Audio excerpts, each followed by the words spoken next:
gamers, welcome back to a new video. My name is Vanessa, and today we are reading something that little old me made back in 7th grade. You guys remember Dream SMP? While other people were on the hub, I was on the pad and the archives. As many people know, there's a thing called Dream Not Found, and what's this? Turquoise roses? I thought you would never ask. Let me put on my reading glasses. Turquoise Roses, a DNF story by monks_09. This is my alt account that I'm on. This is my old Wattpad account. I have since then graduated. Let's get reading. I got my glasses on. I got my Dr. Pepper. And we're gonna get started on this. It's been 2 weeks since George lost his parents in a war between Pogtopia and George's kingdom. After his parents died, the war had stopped and there had been peace in the two kingdoms.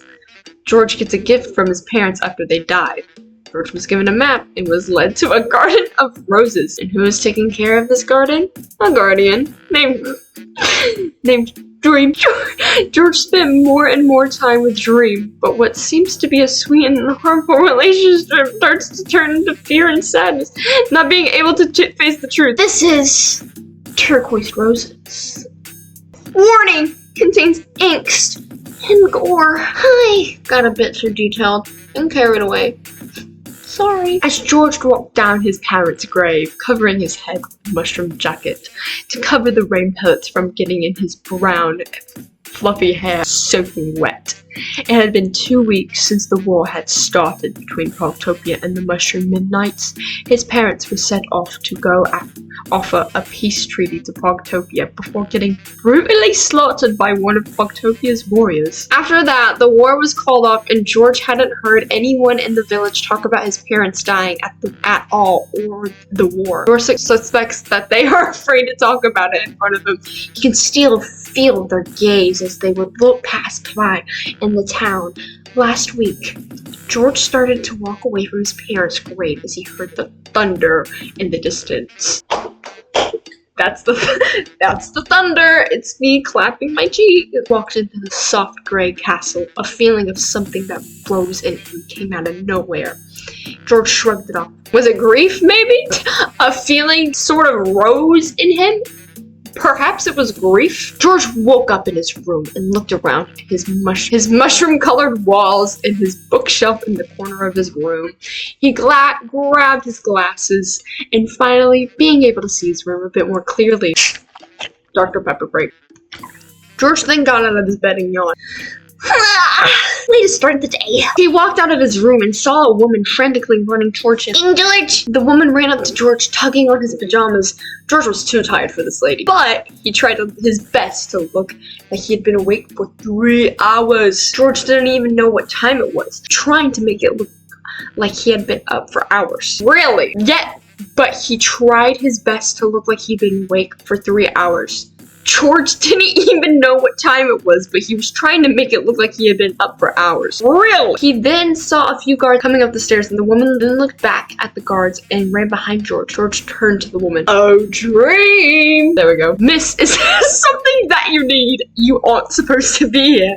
Not until I allow anyone in the castle. That's not a good George impression, but he's British, so who cares? George looked at the woman, trying to put out words correctly without yawning. The woman then looked at George. I'm your godmother, Nikki. Your parents told me before they left to give you this envelope. Nikki gave a small voice to George that was soothing to George. George, that was soothing to George. George took the envelope and then looked at this woman. She had bright pink hair and blue and gray eyes with soft, fair, white skin. How do I know you're not lying? Plus, how old are you? How did my parents not tell me about you? Now George was awake. He had so many questions about this woman and wanted to know them now. I knew you were gonna be suspicious about this.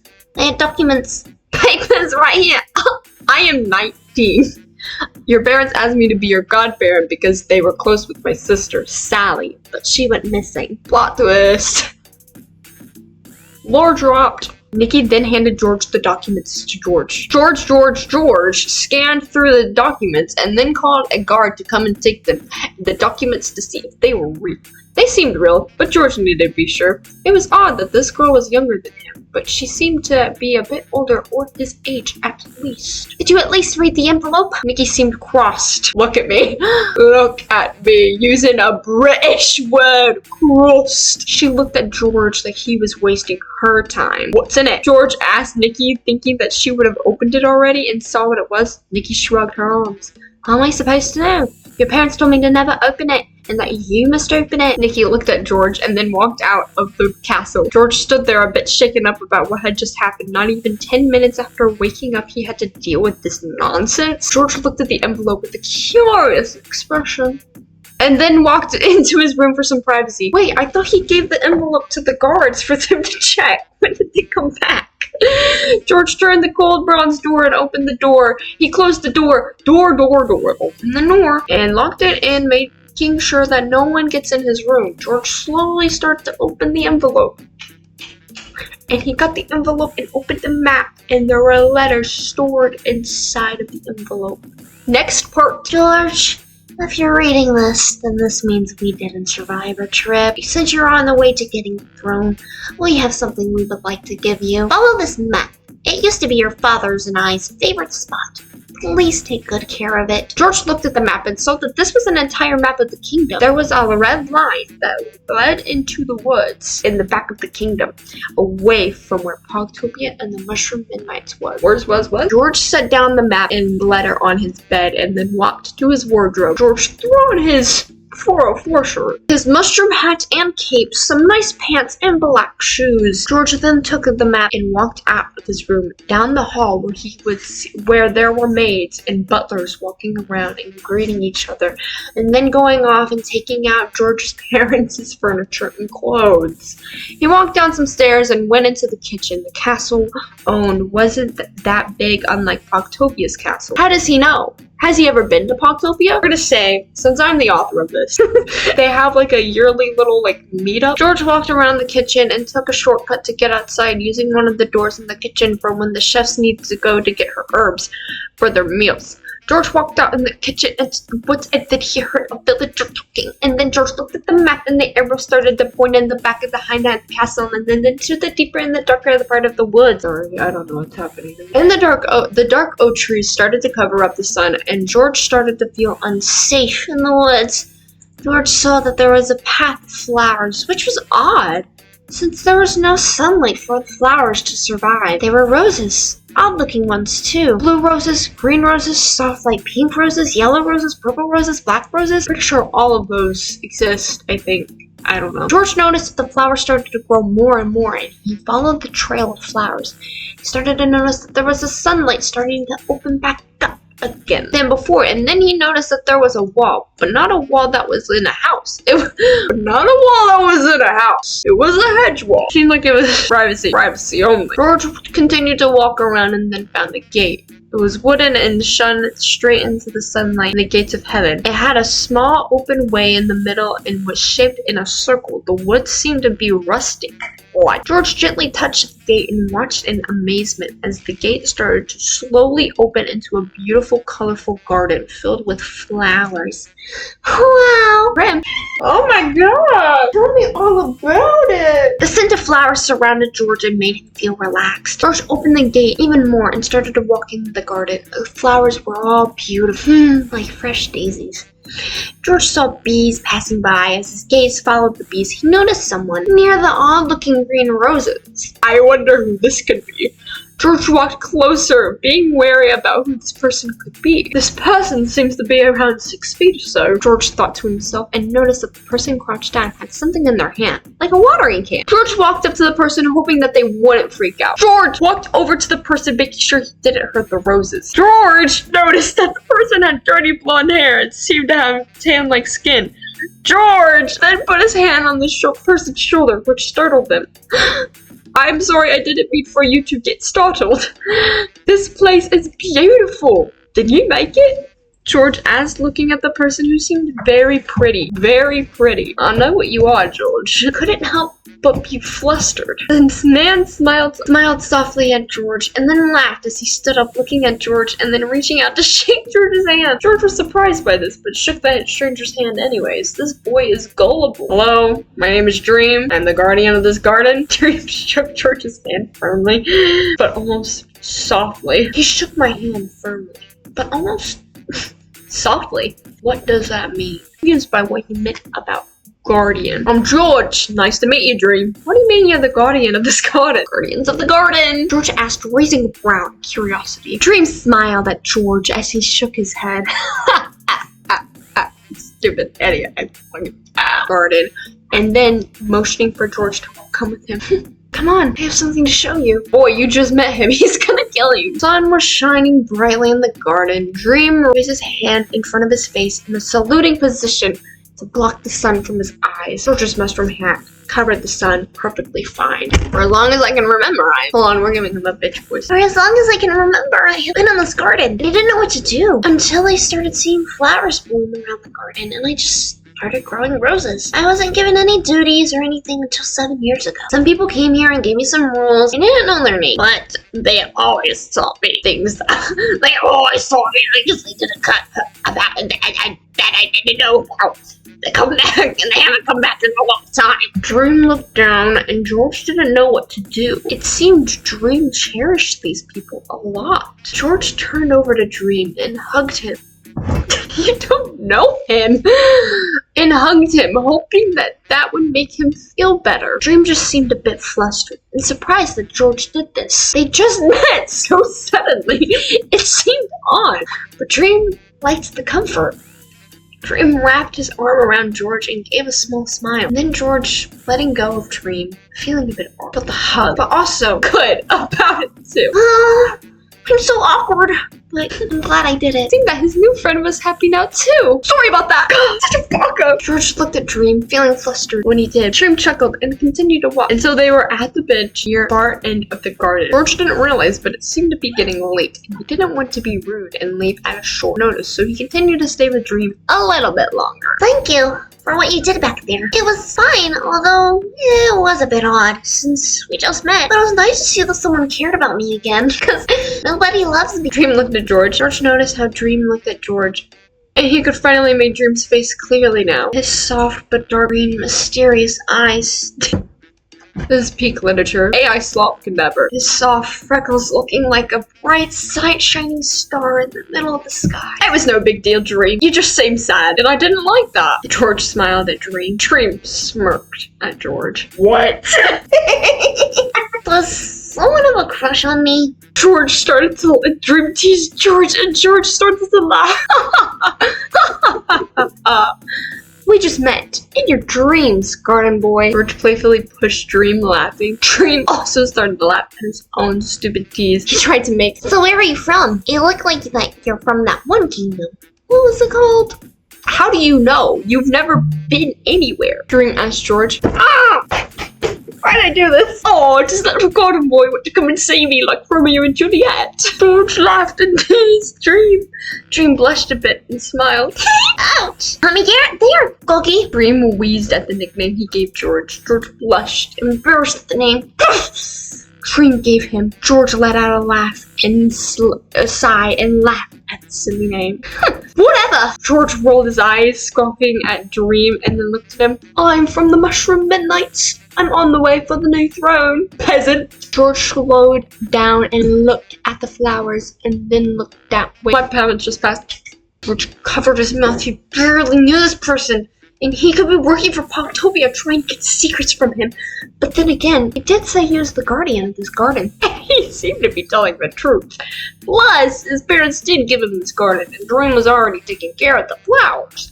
George took his hands out of his mouth and then proceeded to talk. I'm trusting to tell you this, Dream. You better not tell anyone. If you work for some kind of kingdom or something, I swear I'm going to feel so guilty because I'm so confused whether I should trust you or not. George started to trail off from what he was saying about what he was about to say when Dream cut him off. Just cut to the point. I should be the one. I'm not trusting you, you dimwit. You just came into my garden out of nowhere. Dream softly bonked George on the side of the head. My parents died 2 weeks ago from the war by Paltopia. They were trying to for peace and convince them that war wasn't right. It was foolish of them because everyone knew that Paltopia is filled with immature and mental people, but hella strong. Hella strong. The warriors started training at like age 4. Who the heck does that? George tried at the end of his explanation of what happened to his parents to make it seem like it was okay and brighten the mood a bit. I'm sorry about your parents, George. Dream hugged George. George hugged Dream back. George then let go of, and then Dream did. And we're even. Dream shoulder bumped George and smiled, trying to brighten the mood. George laughed. Whatever. We should play a game. It's a game where we learn about each other. George turned to Dream, giving him some details of the game. It's called 2 Truths and 1 Lie. The name is pretty self-explanatory, but one of us has to say 2 truths and 1 lie, and the other will have to guess the 2 truths and 1 lie. For example, if you went first, I would guess that which one lie and which one were true. Where the truth. George had a spark of excitement in his eyes, and that made Dream smile. Alright, let's play. I know I'm gonna win. Dream said proudly, smirking. Yeah, right, we haven't even started yet. George rolled his eyes. Don't be such a sore loser, George, Dream teased. George laughed and then turned his body in attention to Dream, and then brought his legs up to the bench and sat crisscross. Oh, someone wants to give me attention. Dream gave George a flirtatious joke. Again. George blessed as Dream wheezed at his joke. Stupid baka. Okay, I'll go first. I'll go easy on you since you'll probably lose anyway. George paused and thought of what he should choose up for a lie. He already had 2 truths ready. Okay, I have a godmother that I never knew about. Truth.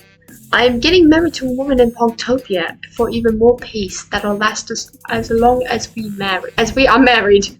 Lie. I used to have a cat that passed away last year. You're definitely not getting married right now, and you can tell that you're stressed out about it. Or you would have your entire kingdom in your hands, and everything would depend on you as you do. You would be getting ready for the wedding, so the other are truths, unless Goggy lied. Dream looked at George with this look that says, bad! Goggy. George laughed. Dang, you're good. How many times am I gonna tell you? Dream laughed and then thought of what he was going to use. My zodiac sign is a Leo. Truth. I'm 21. Truth. I like being a guardian and taking care of the flowers. Lie. Dream growled when he mentioned him being a Leo. Hey, that's a Life is Strange before the storm reference. Like a lion or a cat. And smiled. George thought hard about this one. This one's hard. You do seem like a Leo. I'm gonna say taking care of the garden and being a guardian. I'm still not British.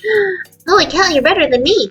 Dream leaned back and fell backwards off the bench. George got up and quickly ran towards Dream. Dream had fallen backwards on his back back on the dirt into a small mud puddle, and nothing served though. Are you okay? George asked frantically. Raising his hand out to Dream, grabbed on George's hand, and George lifted Dream up and they started to walk back to the bench. You do love me. Dream teased George and did this dramatic little pose where he flutters his eyes and gives a pouty face. George rolled his eyes and laughed as Dream made one of the most ridiculous jokes he has ever heard in his life. Before he realizes the sun was directly in his eyes, setting. He couldn't believe they had been talking for this long. Oh hey, the sun is setting!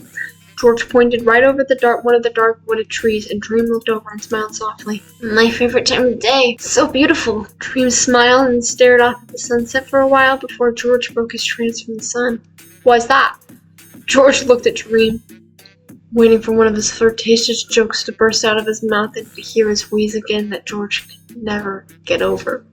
You just met this man, like 30 minutes ago, and now you can't even get over it? It was the exact time when I started planting these flowers.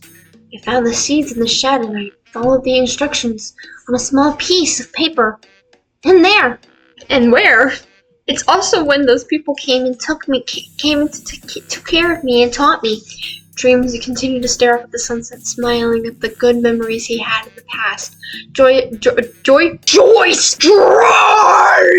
He could see in Dream's eyes that he was George could see in Dream's eyes that he was happy, and George gave a soft smile watching the sun in silence. Sunset is my favorite also. Me and my mom would... How long is this? Oh my god, okay. Wait. The sunset is my favorite also. Me and my mom would always sit outside, out in a field, and watch it, and pick all the colors we thought would be interesting to paint tomorrow. He's a painter. Look at him. He paints. Male form. Wait, it was cheesy, but it was a good memory he had of his mother. But his smile faded as he had to get going, or else it'll be dark and he wouldn't be able to see. I should probably get going now. I'll come by tomorrow when I wake up. See you later, Dream. George waved goodbye, and Dream could tell there was a bit of sadness in his new friend's voice. Oh, bye, George. See you tomorrow. Dream smiled at George, but when George turned around and started walking out of the garden, Dream's face fell into a frown because he wasn't ready for George to go yet and wanted to hang out with him a bit more. He also had a bad feeling about him leaving. Seemed too late for him to leave. George made his way down the path before it got too dark, and then he wouldn't be able to see outside. He could hardly even see at that moment. George tried to make out the path he was trying to go back home on, but it was getting so dark he couldn't find it. George looked back, trying to see if he could go back to the garden and stay there for the night with Dream, but it seemed the sun had set and he couldn't see anymore. Gosh. So scary. George kept walking, hoping that he would make it back to the castle in the distance. George could hear some laughing in the distance, and then light. George perked up, thinking it was a village, and ran towards the voice. That's the end of chapter 2. A gift here in the garden. Here in the garden. Let's play a game. I'll show you how it's done. The last gift I get from you is the first chapter. That's the end of this episode. If you guys want another video like this and I read the rest, or I read 2 more chapters, maybe 3, if you guys want, leave it in the comments below, and I will see you in the Mitsu. Bye! I'm calm. I'm fundraising for calm. Walk one for Jack Manifold. He was raised in a barn. My lips are dry when I spit. Not Harry, he's got a lisp. Clip Farm, I'm taking the piss. He's taking the piss, I'm drinking it. You know I'm the best deal thinking it. Walk in the ravey bird, give me a kiss. Your bird is a pigeon, mine is a pelican. You bet it's clearly not intelligent. My bird is benevolent.